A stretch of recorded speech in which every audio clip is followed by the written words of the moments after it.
Hi అండి, welcome back to my channel my world. ఇది నా ఫస్ట్ వీడియో అండి.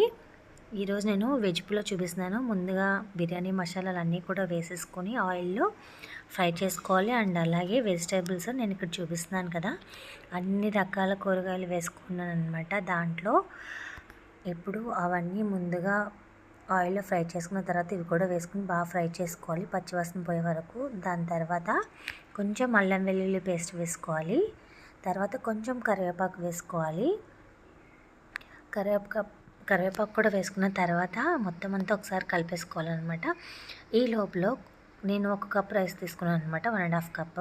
దాన్ని నీట్గా కడిగేసుకొని ఆ రైస్ కూడా వేసేసుకుంటున్నాను. అంతా పచ్చివాసన పోయిన తర్వాతే వేసుకోవాలండి, మర్చిపోకూడదు.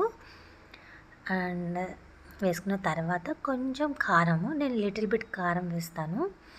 అండ్ అలాగే గరం మసాలా పౌడరు, ఇది హోల్ గరం మసాలా పౌడర్ అనమాట, హోమ్ మేడ్. అండ్ అలాగే రుచికి సరిపడినంత సాల్ట్ వేసుకోవాలి. అండ్ ఇది వెజ్ పులావ్, దీన్నే రాజుల పులావ్ కూడా అని అంటారు. ఎందుకు అంటారు అంటే ఆనియన్స్ చూసారు కదా, నేను కట్ చేయకుండా వేశాను. ఆ ప్రాసెస్ని రాజుల పులావ్ అంటారు అనమాట. అండ్ అలాగే హాఫ్ చెక్క లెమన్ వేసుకొని ఒక్కసారి ఉప్పు చూసుకోవాలండి. ఉప్పు చూసుకున్న తర్వాత ఒక 2 విజిల్స్ రానివ్వాలి. ఒక 2 విజిల్స్ వచ్చిన తర్వాత మనం స్టవ్ ఆఫ్ చేసేసుకుంటే కంప్లీట్ అయిపోయినట్టే. సో ఇక్కడ విజిల్స్ వచ్చాయని చెప్తున్నాను. అండ్ చూసారు కదా, ఫైనల్లీ వెజ్ పులావ్ అయితే భలే రెడీ అయిందండి.